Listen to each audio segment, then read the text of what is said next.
Okay, good morning, everyone. This is the Police and Safety Committee meeting for October 6, 2020. I'll start with the attendance. Councilman McPartlin. Here. Supervisor Syed. Here. Chief Wall. Here. Deputy Chief Stevens, I'm here, obviously. Deputy Supervisor Forminski. Here. Town Clerk Martinelli. Absent. Town Attorney Briggs. Here. Judge Scagnelli. Absent. Judge Swinton. I'm here, Mike. Morning, Judge. Morning. Executive Secretary Backus. Absent. Deputy Town Attorney Kim.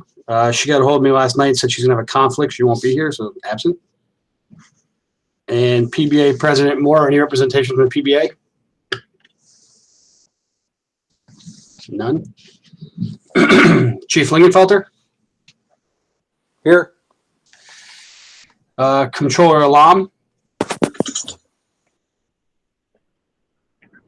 It's Janet. I'm attending. You were next on my list. Very good. Thanks, Janet. You're welcome. Thank I you. need a motion to accept the September minutes. Those were sent out with the agenda for today. Motion to approve the minutes. Second.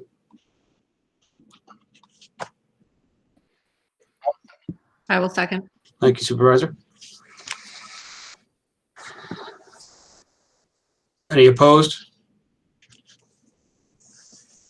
I should have a motion for the August minutes, which I sent out yesterday in an email. Motion to approve. Thank you, Councilman. Second. Thank you, Supervisor. Any opposed? Great. First of all, Chief Wall is actually out of town. She asked me to do the meeting, but I know she's in on the call, so she provided me this agenda. We're just going to go through it quick. So thank you to everybody. We're going to start with operations. We had a rash of larcenies, to include larcenies through vehicles, bicycles, also larceny of vehicles. We put out extra patrols and worked with the county task force, street crimes task force. Did a couple of overtime details, just really saturating the town between bike patrol, walking beats, and patrol. The good news is the larcenies have subsided. We still have open cases. We haven't actually made any arrests yet, but the larcenies have subsided, so that's good news. Chief also wanted to report that our supply of PPE is good. The only thing that we're a little short on are small size rubber gloves, but I made some phone calls today to County Emergency Management, and they gave me a couple people to call. Sounds like small rubber gloves are kind of short for everybody. I'm not sure why. The good news is I don't think we have many officers that wear small, so that's a good sign. All the gloves are in tight supply right now. Are they? Okay. Yeah. Next, we have fleet and equipment.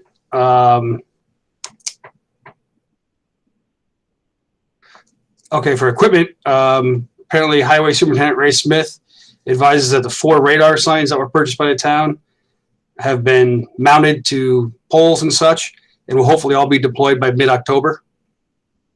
That's good.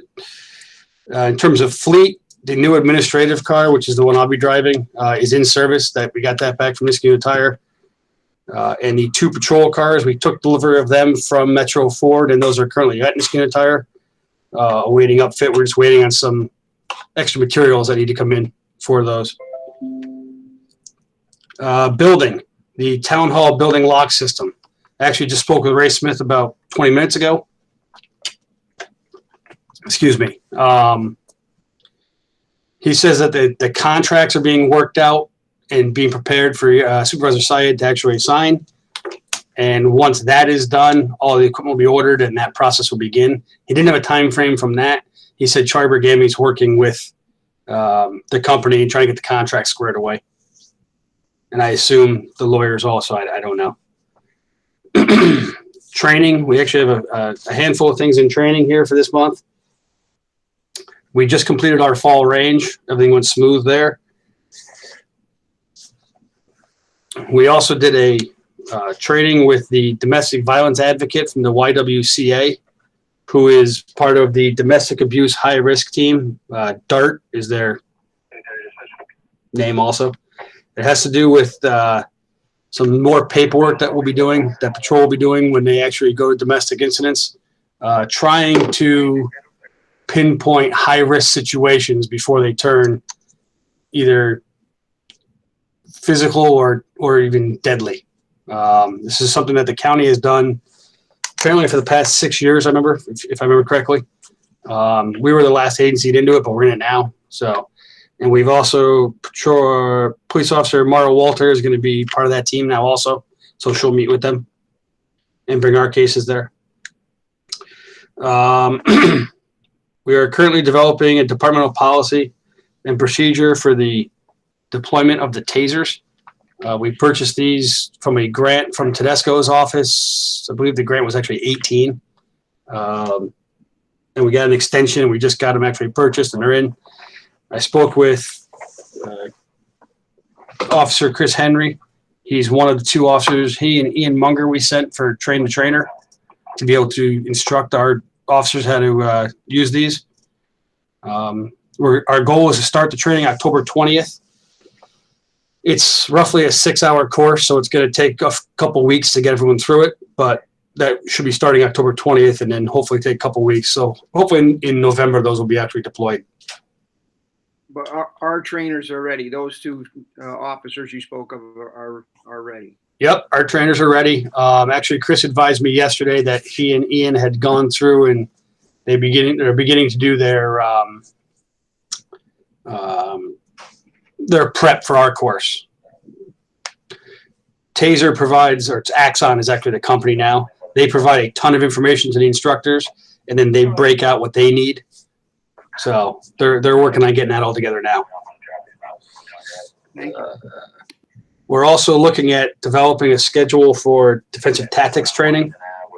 Chief Wall and I met with Detective Connor the other day with regards to coming up with some sort of maybe a more routine defensive tactics instruction for the officers. He's working on trying to put something together for that. We don't have a timetable on that yet. We'd like to start ASAP, but we don't know exactly when that's going to start yet. Chief Wall is going to be attending a leadership summit October 28th and 29th, which is going to be hosted by the Chiefs Association and the Sheriff's Association. It's a joint collaboration. I forget where that actually is. It's local. And there's ongoing planning for a countywide active shooter training.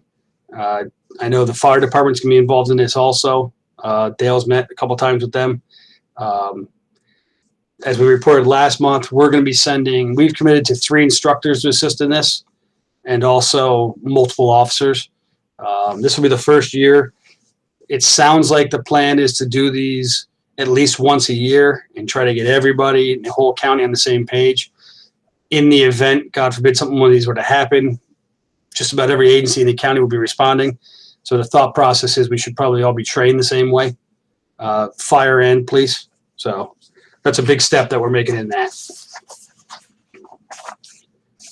Citizen issues. We've been receiving numerous complaints about motorcycles racing on or just speeding on Route 7, particularly overnight periods. We have made the patrol division aware. We've made the traffic enforcement unit aware, and we're trying to be out there in between call volume to try to address it. I don't know if we've actually caught any at this point. I didn't check that before I started today, so I apologize. And the other thing was we did a couple months ago, we did a report on McGovern, and we had some some citizens from McGovern that were concerned that the study was too short. So we did another study and ended up being out there 3 days for unforeseen circumstances. And ironically, the 3-day total was the average speed was the same as it was for the 1-day total. And I actually broke the data down. I gave a 3-day total and then a 1-day total for 3 different days. And the average speed is 25 miles an hour each one.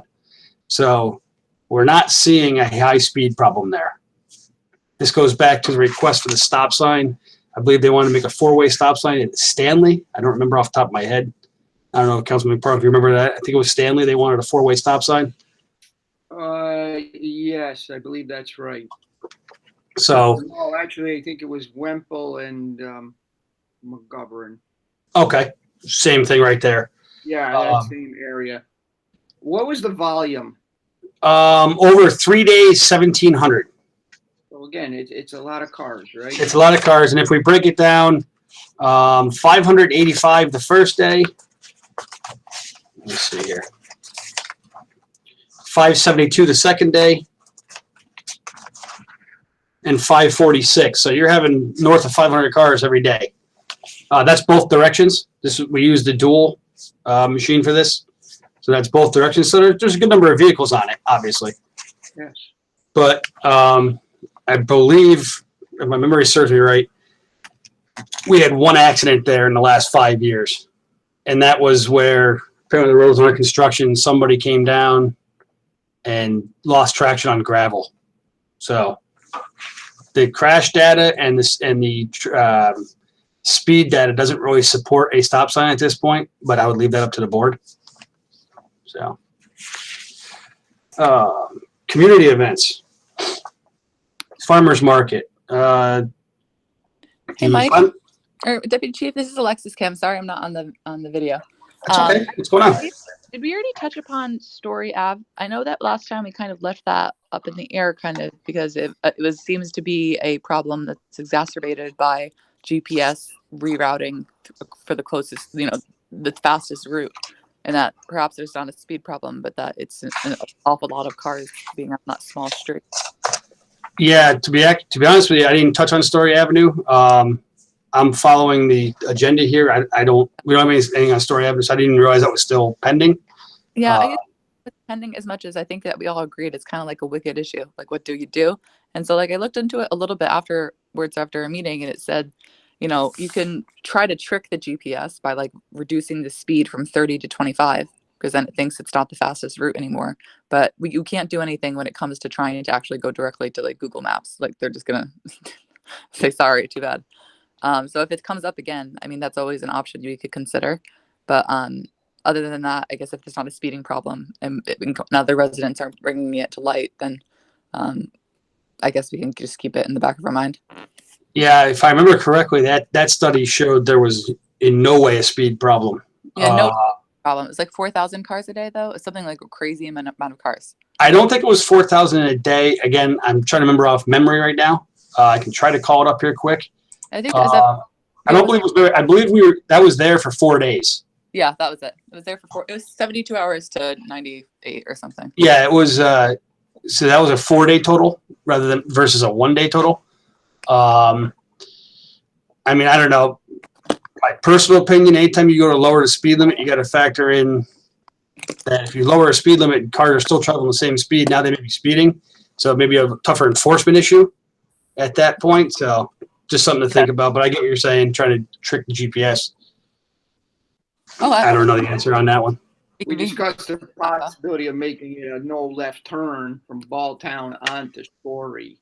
That was also brought up at our last meeting as a possible resolution for that. I think that would obviously probably involve the state as far as that being that Balltown Road is a state road.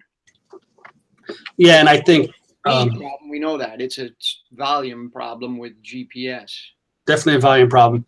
And I know with Chief Wall, Deputy Supervisor Minsky, and Chief Lingerfelter on here, we could probably all attest to the fact that a lot of accidents are rear end accidents at that intersection, probably with a left turn, in my opinion.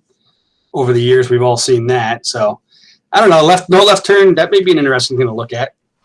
And I know this is probably an unpopular suggestion, just maybe we could try just appealing to people's common senses and doing maybe not an education campaign, but saying like maybe we could just put up a sign like almost like a political sign, like a small one that says like, please no left, please don't cut through this neighborhood. That would be less severe, and maybe it would be, you don't think it would be effective unless it's actually punishable under the traffic code, penal and traffic or VHL? I mean, it's my opinion. That's it. I don't know if suggestion signs ever really work. I think you need to have some sort of enforcement action behind them, but that's my opinion. I don't know. I would leave that up to the board. No, I would think that's the opinion I would strongly support as well. I just thought maybe there would be an intermediate. I think we need to look into a no left turn there. That's the direction I think we should take. I think that's got a possibility of solving a couple of issues. One, it may limit your traffic down Story Avenue, but it may also limit your rear end accidents on Balltown Road. That could be something to look into. I don't know what's the first step on that, but let me know if it's to the extent it's like having to reach out to a bunch of different agencies. I can do that, and then hand it over to you when it becomes substantive. Or who wants to kind of take the lead on that so that we don't forget about this?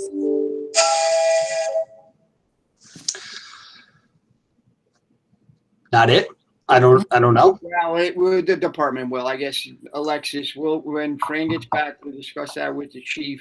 Oh, You know, I'm sure that she'll work with you on that to look into. yeah. Okay, sounds good. All right. Community events. The last farmers market went. I'm of the opinion the farmers market was a success this year. I think everybody would agree. We also held the last coffee with a cop. I unfortunately wasn't there. I had a conflict, but the chief reported there was a lot of positive interaction with the public. So I think that event went very well. We've been made aware of a rally that apparently is going to be held here at Town Hall on October 17th. I believe it's a rally with regards to women's rights and such like that. I know Chief Wall's been in contact with the organizers, and we're just awaiting more information to figure out how we're going to deal with that, but doesn't seem to be much of a concern at this point. October 24th is the drug take back. That's the event we do annually with the DEA. I believe Detective Sergeant Twitty will be doing that event again. And I know Alexis had asked a question with regards to COVID procedures, and I believe those were all answered, Alexis. Yeah, I just wanted to had clarity, and they confirmed that people aren't going to be getting out of their car. It's volunteers, whoever is working at the event, collecting it from people's cars. But I think we should, if it's always been done that way, meaning it's always been a drive-through, then we don't think we need to do any type of education so that people aren't coming into the town hall. 90% of the people that come to that, it's drive-through. There are certain individuals that like to get out of their car and actually put it in the box themselves. We'll try and discourage that due to COVID. We have these big sandwich boards that we have outside that we use for like the no payment of school taxes, and we can easily just swap that out and just put a sign that says, drug take back day, please remain in car or something, if that you think it would help. And I think NCAP is a sponsor as well, right? They are a sponsor, and they, supply the majority of the volunteers for that, which, we'll need to make sure that they have the proper PPE. We need to provide them some gloves. They don't have them, those kind of things. And maybe one of the hand-free, touch-free thermometers. We can use one of those for all of the volunteers working at the event. Sure. Just let me know. Deputy Chief, this is Michelle. Hi, Michelle. How are you? Good. How are you? Good morning, everyone. I have something to say about the drug take-back. We have had many residents who still want to bring their drugs to Town Hall for the drop box that we do have there, and we're not doing that anymore. And also, Maura and Dottie have been great with handling, the front doors and everything. But it's a situation yesterday where Maura was telling me that a resident wanted to drop off their drugs, and she said, no, we're not taking in the drugs anymore. And she saw that NCAP still has it on their website that people can drop off at Town Hall. So I wondered if someone could contact NCAP or talk to them on Drug Take Back Day to say that this is suspended for the time being. I think that's something we could probably do. Yeah, I'm in contact with President Sosanow quite often, and I did see that as a link on their website. So I have no problem just shooting her a text or an email, just asking her if they could add just like either remove it or say until further notice, Town Hall's closed. is another option. Would we be able to move that drop-off bin into the police vestibule? Would that be a better place for it to be? I believe that's actually secured to the wall. It's Oh. wall and floor, and it's not easily. Yeah, that thing's not moving. And, hopefully we're gonna. This is only temporary. Hopefully this is only temporary, and we'll be able to, get town hall. Well, Alexis, if you speak with them, if they can also if they have the ability to put some sort of blast or anything about the drug take back day, that may resolve some of this too. Because with the town hall closed, if people, they probably do have drugs piling up.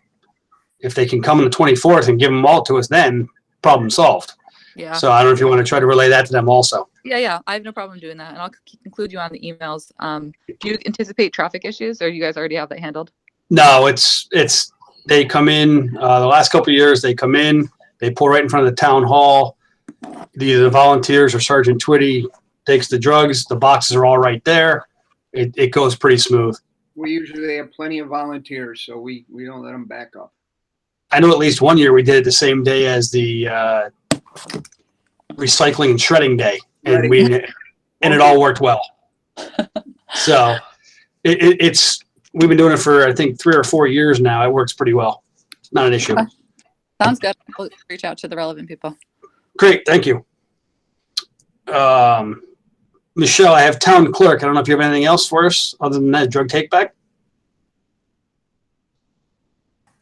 No, that was about it. And I don't think this really counts as an event that the police need to be at, but I just going through the community events. We have the Halloween parade on October 25th at the town hall, but that's organized through Lori Peretti and Councilwoman McGraw. Okay. I have something. Are they still going to be doing the dog contest? I believe. Okay. Are you We want to make sure that, the dogs are all licensed too. That's a pertinent thing that has to, I don't want anything to happen where there's unlicensed dogs. I know dogs all have to be on a leash and everything, but there might be a situation that comes up. So hopefully all these dogs will be licensed that will be at this event. Agreed. Okay. So just wanted to put that out there. Court issues, Judge Swinton.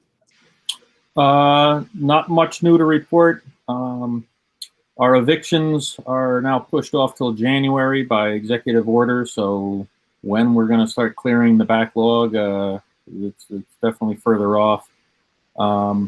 Traffic trials are starting back up next month, and jury trials are to be determined. OCA's got a full algorithm for how each county can go about starting up jury trials. So I don't know when that will happen yet. It depends on when city court or county court actually hold jury trials first before the town courts can start back up. Do we have any in holding? We don't have any jury trials, although I probably have 3 or 4 that I think are going to go that way. If we were able to hold jury trials, we would have either had them by now, or scheduling it would have forced a resolution. But as it is right now, because I can't schedule them, these cases are just kind of lingering. So we're gonna once we're able to do it, I have a feeling we're gonna have a few right out of the gate, and then hopefully it's somewhat back to normal schedule, 2 or 3 a year. All right. Anything else? Nope, that's it. Thank you, Judge. Fire Department's chief. Hey, good morning.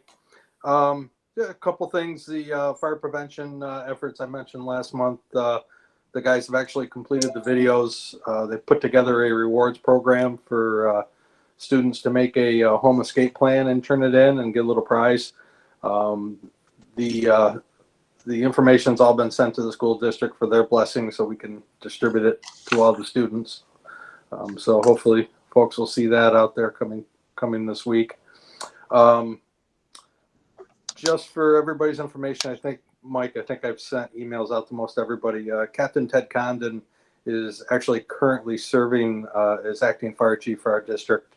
I'm recovering from a knee replacement, the first of 2. And I'm still helping with things like this, you know, administrative stuff that I can do. But as far as operational command out in the field, Ted is now filling that role until I get back into full duty. But don't hesitate if anybody needs something to reach out. I'm around, just not moving very fast. And the last thing I have is on the agenda there. The open burning has garnered some attention in the last couple of weeks or months, and actually with one particular resident that's been going on for a couple of years now. We've responded to numerous complaints that were called in via 911 from this one resident, and it's now gotten to a point where it's kind of generated some counter complaints from the neighbors. You know, every time we show up, when they're in most cases doing a compliant recreational fire. So, Alexis, I know you're on now. You were going to generate a letter to that individual. I don't know if you want Yes. to chime in. And that letter is ready to go. I added in that last date that you provided with me last night.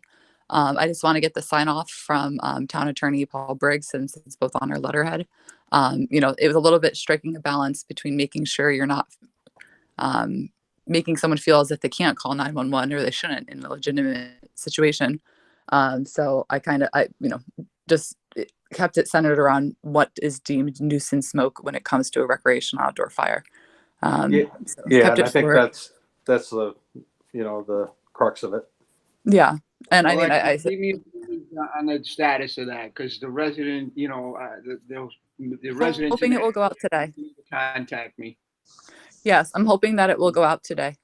I just need to, like I said, I want to make sure Paul Briggs is okay with it as well. Thank you. Yep. CC me on it. Appreciate that. Yeah, and Chief Lingenfelter, can I CC you on that as well? Like, I mean, I'll send you a hard copy, but I think that would. You can CC me on the email if you like. That's probably the best. I'm probably going to send it by snail mail, just because that's how, just out of formality. But I'll scan it to you and send it to you. Okay, appreciate it. And then I'll also include Chief Wall, since I understand that on many of those occasions, the police department was also perhaps called out with you guys. Generally, they respond with us on as many calls as they can when they're available, and especially on those. And just, I mean, the building department has enforcement responsibility there as well, or can have it. They may want to be in the loop on it too, just in case something comes through their channel. Yeah. And just out of curiosity, so I know you provided me with the dates on which the complaints were lodged. I know that we don't have any time restrictions on when you can have an outdoor recreational fire. Is this an issue where someone's calling because it's at 4 a.m, or is it at 9 o'clock at night, you know, to 8 o'clock? I'm going to say most of these have occurred, I'll say prior to midnight. Yeah. I think most of them are in the 9 o'clock-ish hours. You know, So, yeah, reasonable times. Typically, yeah, reasonable times. I haven't fielded anything that I'm aware of after midnight. Most people are, you know, their fires are out and they've gone to bed. Yeah. Or they're working. Sure. Okay. So that's all I have, Chief. Very good. Personnel, we've made the change, so everyone's aware. We're no longer using the title patrolman for uniformed officers. We're moving towards police officer, which is more in conformance with the civil service title. So Chief Wall may make us aware of that. You probably heard me earlier. I got a little caught up when I was talking about police officer Mara Walter, because I'm 18 years saying patrolman it got me, but we are making that change. So also in personnel, Councilman McPartland, we're looking to see if we could get the approval from the committee to request a canvas list for hiring, possibly for the February class. Chief McManus's retirement has put us down one. So we'd be able to get that authorization today? Yes, the chief had put something out to that effect, an email, I think it was yesterday or the day before, about that. So I think we should look into that, yes, and start the canvas. And do we know, I know when Controller Sylvester was here, he was the main point of contact with civil service. Is that the same with Controller Alam, or should I do it myself? Yeah, It should still go through our office, Mike, and I Okay. can do that easily for you. Okay, Janet, if you don't mind, could you start that process for us then? Just Not getting at all. I will take care of it today. great. I appreciate it. Thank you. You're welcome. And then once we get the posting from Janet, I post it on our bulletin board at the front doors. Well, if there's a list, we won't have to post it. If there's an Yeah. active list, we'll just get an okay. eligible list. If there's not an active list, and there may not be because they've not been testing since March. So all of their tests are still on hold for the state. But, you know, and I don't know, I don't think, Mike, that you can appoint provisionally. I'll have to ask them that. If you can, then you can appoint provisionally, but then the candidate would have to, you know, Yeah. take No, the I- test, score in the top 3. So let me reach out to them this morning and I can let you guys know where they're at with the list. Yeah, I'm pretty sure there's still an active list. The test was given not I'm not sure if it was last November or the November before, but there was a valid list. So yeah, if you just check on it, that'd be great. I will, and I'll send it to you and Councilman McPartlin and the chief. That'd be great. Okay. Thanks, Janet. Councilman McPartlin, I don't see there's a need for executive session. I don't know if you had something or not. I do not have anything. I don't know if legal has anything or not. I don't have anything.